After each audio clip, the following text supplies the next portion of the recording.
She made room for the prophet because she recognized something sacred in him. The Shunammite woman said to her husband, "I know that this man who often comes our way is a holy man of God." That wasn't casual hospitality, it was spiritual discernment. She saw the presence of God in Elisha, and her response was reverent, generous, and intentional. She didn't ask for a miracle. She didn't seek favor.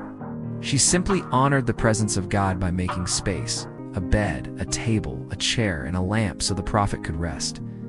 And in doing so, she built more than a room. She built a sanctuary. Not for reward, not for recognition, just because she saw God in him. This is the kind of faith that moves heaven. Quiet, unassuming, but deeply rooted in reverence.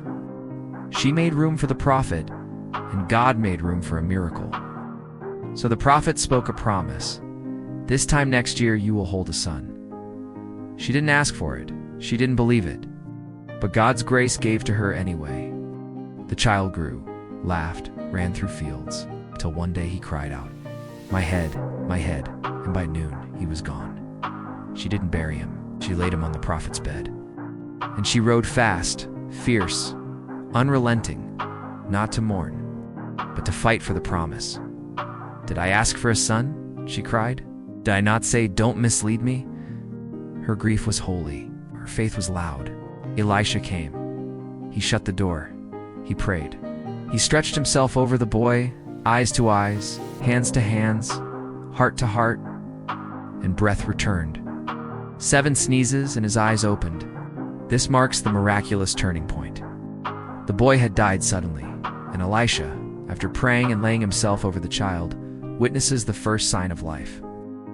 This wasn't just mere recovery, it was resurrection with purpose. Breath, in Hebrew thought, is often synonymous with spirit, the return of life itself. Sneezing in ancient times was often seen as a sign of life reactivating, a clearing of the head, lungs, and senses. The number 7 in Scripture represents completion, perfection, and divine fullness. So the boy didn't just sneeze randomly, he sneezed 7 times, suggesting a complete restoration, not partial or temporary.